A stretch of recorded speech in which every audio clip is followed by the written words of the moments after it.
আসসালামু আলাইকুম।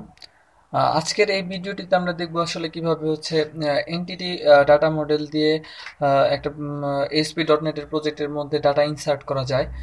তো প্রথমে হচ্ছে আমি আমার এসকিউএল এর মধ্যে দেখে নিচ্ছি যে আমি একটা এসকিউএল ম্যানেজমেন্ট সিস্টেম নামে একটা ডাটাবেস ক্রিয়েট করছি এবং এই ডাটাবেসের আন্ডারে একটি টেবিল ক্রিয়েট করছি, টিবিএল স্টুডেন্ট ইনফো। তো টেবিলের মধ্যে আমি student ID, student name, student gender এবং স্টুডেন্ট অ্যাড্রেসের 4টা পোর্শন নিছি। তো এর মধ্যে স্টুডেন্ট আইডিটা নিছি হচ্ছে অটোমেটিক ইনক্রিমেন্ট, যেটা হচ্ছে ভ্যালু ইনসার্ট করার দরকার নেই, অটোমেটিক্যালি ইনক্রিমেন্ট হবে। এটা জাস্ট সিম্পল স্টুডেন্ট আইডিটাকে সিলেক্ট করে দেন এখানে আইডেন্টি স্পেসিফিকেশনে গিয়ে এক্সপ্যান্ড করে এটা নো থাকে, জাস্ট এইভাবে থাকে। তো আমি এটাকে হচ্ছে জাস্ট এক্সপ্যান্ড করার পর ডাবল ক্লিক করে ইয়েস ইয়েস করে দিলাম। দেন ওকে। তো যে এটাকে হচ্ছে আমি প্রাইমারিকে সিলেক্ট করব, প্রাইমারিকে ওকে। দেন এই হচ্ছে আমার জাস্ট টেবিল পোর্শন। তো এখন আমি হচ্ছে ভিজুয়াল স্টুডিওতে একটি প্রজেক্ট আগে থেকেই নেওয়া আছে। তো আমি এটাকে হচ্ছে ডিজাইন করছি। তো ডিজাইনে আমরা এখান থেকে দেখতে পারি যে জাস্ট ডিজাইন পোর্শনটুকু আমি আগে থেকে করে রাখছি। তো এখানে কিছু না, একটা 3টা টেক্সট বক্স নিয়েছি, যেটাতে একটাতে হচ্ছে স্টুডেন্ট নেম, একটাতে স্টুডেন্ট জেন্ডার এবং একটাতে হচ্ছে স্টুডেন্ট অ্যাড্রেস। তো এই হচ্ছে আমার ডিজাইন। তো আমরা এখানে হচ্ছে আরেকটি কাজ করব, সেটা হচ্ছে একটা বাটন নিব। তো এসপি বাটন। তো okay, run at server ID is equal to btn insert and text field দিব হচ্ছে এটাতে সেভ।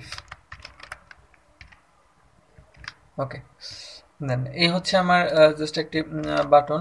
তো আমরা এখানে হচ্ছে সেভ করার পর ডিজাইনে দেখতে পাচ্ছি আমার বাটনটা আসছে। তো এখন কাজ হচ্ছে যে আমরা এখানে যেহেতু এনটিটি ডাটা মডেল দিয়ে সেভ করব, তো অবশ্যই হচ্ছে আমার এখানে মডেলটা নিতে হবে। তো আমি এখানে প্রজেক্টের উপর সলিউশনের উপরে রাইট ক্লিক করে দেন অ্যাড অপশনে গিয়ে একটা ফোল্ডার নিব, যেটা হচ্ছে মডেল নাম দিব, মডেল। তো এইখানে হচ্ছে মডেলে ফোল্ডার আপাতত ব্ল্যাঙ্ক। তো আমরা এখানে হচ্ছে মডেল ফোল্ডারটিকে রাইট ক্লিক করে অ্যাড অপশনে গিয়ে, তো এখান থেকে হচ্ছে নিউ আইটেমে গেলে দেখতে পাবো যে আমাদের অনেকগুলো অপশন আসছে। তো আমরা এখান থেকে ডাটা অপশনে গিয়ে edu.net এনটিটি ডাটা মডেলটাকে সিলেক্ট করব। তো এখানে হচ্ছে যা নাম আছে ডিফল্ট নেমটাই সিলেক্ট করলাম, দেন ওকে অ্যাড দিব। তো এখন আমরা এখানে দেখতে পাচ্ছি কয়েকটা সিলেকশন করার অপশন আসছে। তো আমরা এখানে ডিফল্ট ভাবে যে ইএফ ডিজাইনার ফ্রম ডাটাবেস আছে এটাতেই হচ্ছে রাখবো। Then next. তো এখান থেকে দেখতে পাচ্ছি যে আমাদের নিউ কানেকশন সেট আপ করার অপশন আছে। তো আমি এখান থেকে নিউ কানেকশন দিলে আমার ডাটাবেসের সাথে কানেকশন পোর্শনটা আসবে। তো এখানে হচ্ছে আমি আগে দেখে নেই যে আমার সার্ভারের নেমটা হচ্ছে SOJIB। তো আমি এখানে ফার্স্টেই SOJIB-টা দিব। যেহেতু আমি SQL server authentication mode use করতেছি, সো অবশ্যই ইউজার নেম এবং পাসওয়ার্ডটা দিব। দেন ওকে। দেন এখন আমরা এখান থেকে এক্সপ্যান্ড করলে দেখতে পাচ্ছি আমাদের সব ডাটাবেসগুলো আসতেছে। তো আমার এসকিউএল ম্যানেজমেন্ট সিস্টেম নিয়ে কাজ করতেছি, তো এটাকে সিলেক্ট করব। দেন ওকে। তো এখন হচ্ছে এখান থেকে কোনো নেক্সট করার কোনো অপশন নেই। তো আমরা এখানে yes include the sensitive data in the connection string, তো এইটাকে সিলেক্ট করব। দেন দেখতে পাবো এখানে নেক্সট কাজ করবে। তো আমরা এখানে নেক্সট করব। দেন এখন হচ্ছে আমাদের রিট্রাইভিং টেবিলগুলো আসবে। তো আমাদের এখানে টেবিল এক্সপ্যান্ড করলে ডিবিও, এটাকে এক্সপ্যান্ড করলে টেবিল। তো আমরা এই টেবিলটাকে সিলেক্ট করব। তো ওকে, লেটস ফিনিশ। তো এখন হচ্ছে ফিনিশ করার পর একটু সময় লাগবে। তো তো এই হচ্ছে আমার পোর্শনটা আসছে। তো এখন আমরা এখানে ইএস টু অল দিব। দেন ইএস টু অল করার পর এখানে হচ্ছে এটাকে সেভ করে এখন আমরা এটাকে কেটে দিতে পারবো। তো এখন এখন কাজ হচ্ছে যে আমরা যেহেতু এনটিটি ডাটা মডেলটা ইউজ করতেছি, তো আমরা এখানে 2টা লেয়ার ইউজ করব। ওয়ান হচ্ছে ডাটা অ্যাক্সেস লেয়ার এবং অ্যানাদার বিএলএল, যেটা হচ্ছে বিজনেস লজিক লেয়ার নামে পরিচিত। তো আমরা এখানে অ্যাড করব হচ্ছে আরেকটা ফোল্ডার, যেটা হচ্ছে DAL data access layer and আরেকটা ফোল্ডার নিব যেটা হচ্ছে আমরা বিএলএল নামে নিব। তো বিএলএল বিজনেস লজিক লেয়ার। তো আমরা এখান থেকে এটাকে কেটে দিতে পারি। তো ওয়েব কনফিগে গিয়ে আমরা দেখতে পাচ্ছি এখানে আমাদের কানেকশন স্ট্রিংটা হচ্ছে স্কুল ম্যানেজমেন্ট সিস্টেম এন্টিটিস। তো এখান থেকে হচ্ছে আমরা হচ্ছে বিএলএল এবং ডিএলএল দুইটা ফোল্ডার নিছি। তো আমরা এখন ডিএলএল এর মধ্যে একটা ক্লাস নিব যেটা হচ্ছে সেভ করার ক্লাস। তো ক্লাসের নামটা দেই হচ্ছে স্টুডেন্ট সেট আপ ডাল। তো ওকে, সেম নামে হচ্ছে আমরা বিএলএলটাও নিব। তো ওকে, বিএলএল এর মধ্যেও একটা ক্লাস নিব যেটা হচ্ছে at class BLL, just BLL. ওকে, তো আমরা এখন ডাল মেথডের মধ্যে হচ্ছে কোডটা লিখব। তো ডাল মেথডের মধ্যে আসলে আমাদের মূলত কোডটা থাকবে। তো আমরা এখানে প্রথমেই internal int internal int save student একটা মেথডের নাম দিচ্ছি, সেভ স্টুডেন্ট নামে স্টুডেন্ট। তো আমরা এখানে হচ্ছে টেবিলের যে টেবিলের মধ্যে সেভ করব সেই টেবিল নামটা দিব টিবিএল স্টুডেন্ট ইনফো, যেহেতু আমি টেবিলটা এই নামে টেবিলটা নিছি। তো এখানে হচ্ছে এই টেবিলটাকে আরেকটা অবজেক্ট হিসাবে ডিক্লেয়ার করব। তো আমরা এখানে এও রাখতে পারি, যেহেতু এটা আসলে হচ্ছে না পরবর্তীতে আমরা নিজেরা কনফিউজ হয়ে যাবো আসলে এটা কোন টেবিলের জন্য অবজেক্ট হিসাবে ডিক্লেয়ার করছি।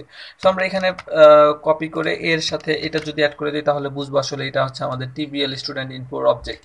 তো এখন আমরা হচ্ছে এখান থেকে ওকে, দেন এখানে আমরা দেখতে পাচ্ছি একটা টিবিএল স্টুডেন্ট ইনফোর নিচে ইরর আছে। তো আমরা এখান থেকে দেখতে পাচ্ছি যে using school management system dot model এখানে আসলে রিকমেন্ড করে যে আসলে কি দরকার।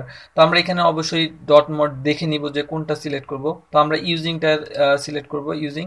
তো এখানে দেখতে পাচ্ছি using school management system dot মডেলটা আসছে। তো এখন এটা হচ্ছে তার মানে কাজ করতেছে। তো এখন আমরা কোডটা লিখব। তো কোড লেখার আগে প্রথমে হচ্ছে আমাদের কানেকশন স্ট্রিংটাকে ডিক্লেয়ার করতে হবে। তো যেহেতু আমরা হচ্ছে ওয়েব ডট কনফিগ এর মধ্যে কানেকশন স্ট্রিংটা দেখছি, তো এই স্ট্রিংটাকে কপি করব, দেন ডালের মধ্যে পেস্ট করে এই স্ট্রিংটাকে জাস্ট কোনো একটা নামে ডিক্লেয়ার করব। আমি ধরে নিলাম আমি কনটেক্সট নামে নিলাম, then okay new school management system. Okay, তো এই হচ্ছে আমার কানেকশন স্ট্রিংটাকে ডিক্লেয়ার করছি কনটেক্সট নামে। তো আমরা এই কনটেক্সট ডট টেবিলের নামটা দিব TBL student info dot add, যেহেতু আমরা অ্যাড করব এই মেথডের মাধ্যমে। সো অ্যাড, তো আমরা এই টেবিলের মাঝখানে যে টেবিলের নামটা ডিক্লেয়ার করছিলাম এই টিবিএল স্টুডেন্ট ইনফো নামে সেইটাকে দিলাম। তো এখন হচ্ছে আমাদের সেফ চেঞ্জের যে সেভ চেঞ্জ করার যে মেথডটা সেটা কল করব connection string dot save change. তো সেভ চেঞ্জের মাধ্যমে অটোমেটিক্যালি সেভ চেঞ্জ হয়ে যাবে ইনসার্ট করা মাত্রই। তো এখন হচ্ছে আমাদের এই ভ্যালুটাকে রিটার্ন করতে হবে, তো রিটার্ন 1, দেন ওকে। তো এই হচ্ছে আমাদের ডাল মেথডের কাজ, ডাল মেথডের কাজ। তো এখন আমরা বিএলএল মেথডে যাব। তো বিএলএল মেথডে অবশ্যই আমাদের ডাল মেথডটাকে কল করতে হবে। সো প্রথমে হচ্ছে আমরা ডাল মেথডটাকে একটা অবজেক্ট টাইপের মধ্যে নিলাম, ওবিজি control V is equal to new ডাল। তো এখন হচ্ছে সরি দেন ওকে। তো এইখানে হচ্ছে ইরর দেখাচ্ছে। তো আমরা এখানে গেলে দেখতে পাবো using school management system dot ডাল, যেহেতু আমরা ডাল মেথডটাকে ইউজ করছি সো এখানে অবশ্যই ডালটাকে কল করে দিতে হবে। তো আমরা এখানে ডালটাকে কল করলাম, সাথে সাথে এখানে ডাল দেখা যাচ্ছে।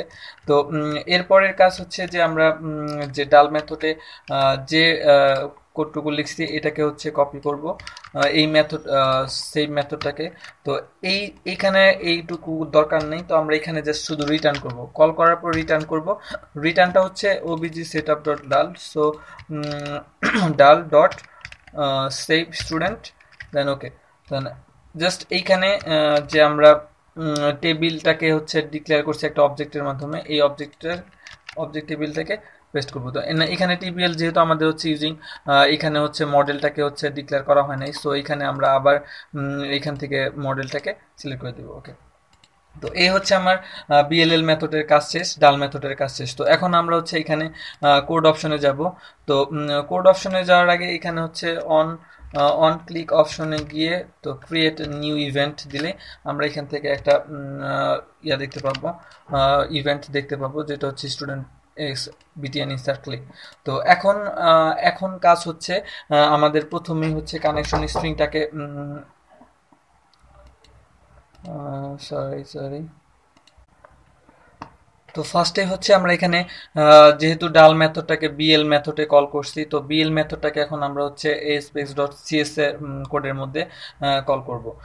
তো প্রথমে হচ্ছে এই বিএলএল মেথডটাকে কপি করে দেন ওকে পার্শিয়াল তো এর আগে একটা কাজ করব, যেটা হচ্ছে যে প্রথমে হচ্ছে কপি করে নিই, দেন এটাকে হচ্ছে একটা ওবিজে অবজেক্টের মাধ্যমে ডিক্লেয়ার করব, দেন ওকে নিউ ওকে দেন ওকে। এই হচ্ছে আমাদের বিএলএল মেথডের কাজ কল করার কাজ শেষ, কিন্তু এখানে হচ্ছে একটা এরর। সো আমরা এখানে আবার এই বিএলএল মেথডটাকে using school management system dot বিএলএলটাকে অ্যাড করব। দেন এখন হচ্ছে আমাদের বিএলএলটাকে অ্যাড করা হয়েছিল, তো এখন আমাদের কানেকশন স্ট্রিংটাকে আবার করতে হবে। তো কানেকশন স্ট্রিং যেহেতু আমাদের এখানে আছে, সো আমরা এইটুকুকেই কপি করে নিতে পারি। তো কপি করে এখানে দিলাম। তো এখানে হচ্ছে ইরোড দেখাবে, সো আমরা এখান থেকে আবার স্কুল ম্যানেজমেন্ট সিস্টেম ডট, যেহেতু এখানে মডেলটা নাই, সো আমরা এখান থেকে মডেলটাকে সিলেক্ট করব। দেন ওকে, দেন এখন হচ্ছে আমাদের এই কাজ শেষ। তো এখন আমরা বিটিএন ইনসার্ট ক্লিকের অপশনে যাব। তো ইনসার্ট ক্লিকের এখান থেকে প্রথমে হচ্ছে আমরা যে টেবিলের মধ্যে ইনসার্ট করতে চাচ্ছি সেই টেবিলটাকে একটা ভ্যালু অবজেক্টের মধ্যে নিই। তো object is equal to new okay. তো এখন আমাদের টেবিলটাকে ডিক্লেয়ার করা শেষ। তো আমরা যেহেতু এ টেবিল স্টুডেন্ট ইনফো নামে ডিক্লেয়ার করছি, তো এখন হচ্ছে এইটা ডট যখন আমরা দিব তখন আমরা দেখতে পাবো এখানে সবগুলা প্যারামিটার আসতেছে, যে আমাদের কোন কোন প্যারামিটারে, যেহেতু আমরা এই 4টা প্যারামিটারই নিচ্ছি। সো আমাদের প্রথমে স্টুডেন্ট নেম, যেহেতু স্টুডেন্ট আইডিটা দরকার নাই, so student name is equal to text student name dot text, so dot text. তো সেম ওয়েতে আমরা হচ্ছে এখান থেকে এই লাইনটা কপি করে যেহেতু আমাদের 3টা প্যারামিটারে ভ্যালু পাস করতে হবে, সো আমাদের এখানে স্টুডেন্ট জেন্ডার কন্ট্রোল স্পেস দিলে আমাদের পুরোটা আসবে। দেন এইখানে হচ্ছে টেক্সট জি লেখে কন্ট্রোল স্পেস দিলে পুরোটা নিয়ে নিবে, তো ইন্টেলিজেন্সি কাজ করবে। দেন এইখানে হচ্ছে স্টুডেন্ট নেমের জায়গায় যেহেতু আমাদের আরেকটা control space address, just first অক্ষরটা লিখে কন্ট্রোল স্পেস দিলেই অটোমেটিক্যালি ইন্টেলিজেন্সি কাজ করবে। দেন ওকে। তো এই হচ্ছে আমাদের ভ্যালুগুলো পাস হবে এখান থেকে। টেক্সট স্টুডেন্ট নেইমের মধ্যে টেক্সট নেইমে যা লিখবো সেই ভ্যালুটা পাস হবে, স্টুডেন্ট জেন্ডারের মধ্যে এখান থেকে ভ্যালু পাস হবে। দেন এখন শুধু আমাদের এই বিএলএল অবজেক্টটাকে কল করতে হবে। Then okay, object BLL control V dot save, যে স্টুডেন্ট মেথডটা নিছি ওইটা। দেন ওকে, এখন আমাদের এই টেবিলের নামটা এখানে দিয়ে দিব। ওকে, এই হচ্ছে আমাদের সেভ করার মেথড। তো আমি হচ্ছে রান করে দেখি যে আসলে রান হয় কিনা। তো ওকে,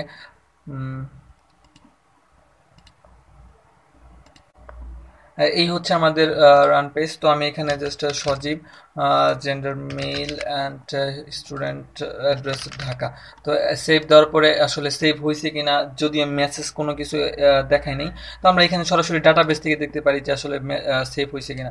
তো ডাটাবেসে গিয়ে এডিট টপ টু 200, তো আমরা এখান থেকে দেখতে পাবো আসলে এই তো দেখতে পাচ্ছি 1 সজীব মেল ঢাকা। আমি যে ভ্যালুগুলো ইনসার্ট করছি সেই ভ্যালুগুলোই দেখাচ্ছে, সজীব মেল ঢাকা। তো এই হচ্ছে আমাদের সেভ করার মেথড। তো আশা করি পরবর্তী ভিডিওগুলোতে আমি আর কিভাবে আপডেট করতে হয় আরও অনেক কিছু দেখাবো ইনশাল্লাহ। তো আপনারা অবশ্যই সাবস্ক্রাইব করবেন এবং শেয়ার করবেন, লাইক করবেন, তো সাথেই থাকবেন।